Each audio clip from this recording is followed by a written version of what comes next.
the situations room. You know, of course, we're in the situation room. And you know, we get in that situation room where we talk about things we want to talk about. We talk about things we need to talk about. You know, I'm going to tell you about growing up when I was young. And there was this dude, and he was like 18. I was like 12.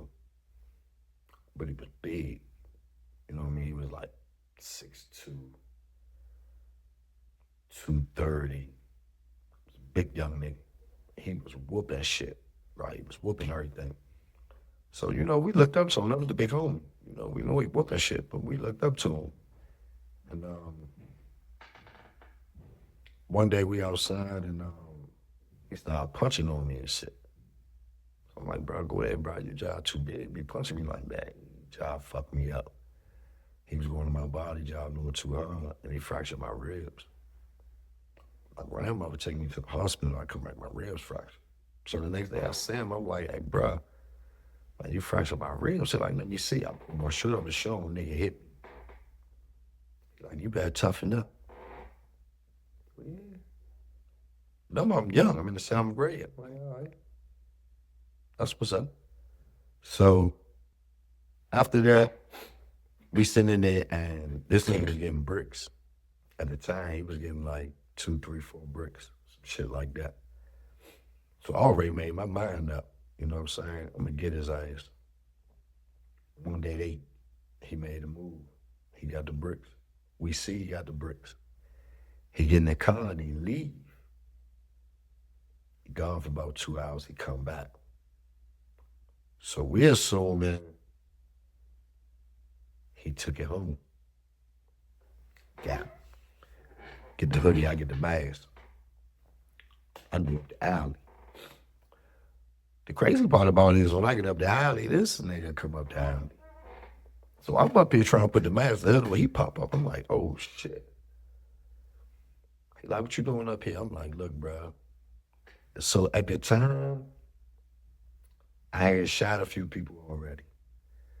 So people knew that like I had got involved a little bit. So when he come up there, I think like I was beefing with somebody. So I'm like, bro, I'm beating them niggas down there playing with me, bro. I'm about to go down there and fuck them niggas up. He like, man, you faking. I'm like, man, I ain't faking. I'm about to go do that shit right now. He like, come here. He helped me. He put the hoodie on. He showed me how to put the hoodie on. He put the mask on. He showed me a bunch of stuff to do with that. You know what I mean? He showed me all of this. He showed me how to, copy down, put it in the wall. He giving me the blueprint. He like, you ready? I'm like, yeah. He like, you better not be faking. He like, all right, bet. He like, come on. We walking. But we going across the street. People see him, they know him. They see me, they don't know who I am. I got a hood on, mask, all this stuff. I'm just walking with him. And he turned around and he was like, I find out you bluffing, I'm gonna kill you. I'm like, all right, come on. He turned around, walked in the cut, and I shot his ass 5 times in his head. And I dogged his ass. And I went back, I gave the keys, I took his keys and shit. I took all this shit, made it look like a robbery. I pulled his pockets inside out. I did all of that shit, made it look like a robbery. I made sure I hit him in this temple, made sure I hit him in this temple, made sure I hit him in the back of his head. I made sure his ass was dead. I went back and I took the keys. And I gave the keys to my 2 men. And I said, look, go to the apartment and get that shit. You know what I'm saying? Come back. They're like, all right. And remember, I'm in the seventh grade, so my grandmother on my ass, I can't be outside that late. And even though I'm selling drugs and I'm in the street full time, I still gotta be in the house at a certain time. My grandmother on my back. And then in DC, a lot of people getting killed, so I'm too young. She don't want me out there like that. So I go in the house that night. The next day when I wake up, call my man, like, what's up? What y'all get? They're like, bro, we ain't getting nothing. Fuck you mean you ain't getting nothing? They're like, we ain't getting nothing. Fuck you mean you ain't getting nothing? I'm like, man, I know they ain't playing with me like that. You know what I'm saying? I know motherfucker well these niggas ain't go get this shit and they ain't give me nothing. So boom. I go to school that day. All day I'm in school, just thinking my brain racing like shit. Get out of school, I come home, and police outside front of our building. Now he dead. He got killed last night, but his car still parked right here. Police go in his car. Why the fucking keys of coke in the car? I see the shit. I'm like, So I look at my man and them like, y'all ain't lying, huh? Like, oh, this nigga never took this shit home. So as the police pulling this shit out, he looking at it. He see this shit on top of the car. I'm just looking like, bro, that's my shit, bro. Well, I ran over there and grabbed the shit. Broke. But when I grabbed it, got this bag, the police grabbed this bag. When I went to rain, it ripped and the shit fell. But I kept running. So I got away with some shit. You know what I'm saying? And we get away with the shit. The shit is over with. One of the dudes that I with, one of my partners, one of my best friends, he killed his mother. His mother, church lady, she called the police. Told the police that my son said him and Moon Man just killed him.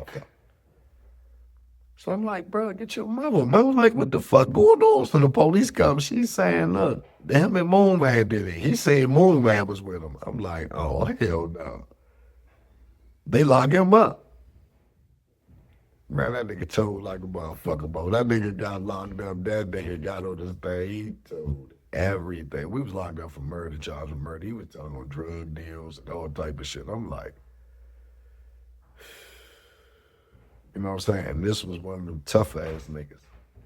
Super tough guy. You know what I'm saying? And when it was time for him to be tough, he wasn't tough. You know what I'm saying? He couldn't, hold his water, man. And that was as a juvenile. So a lot of times when people, like, I realized, like, I was a juvenile going to jail for attempted murders and murders.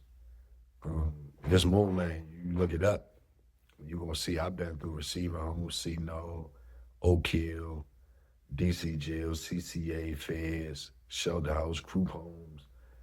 I've been in all of that shit, bro. I've been in every institution DC got to offer. You know what I'm saying? I've been in it.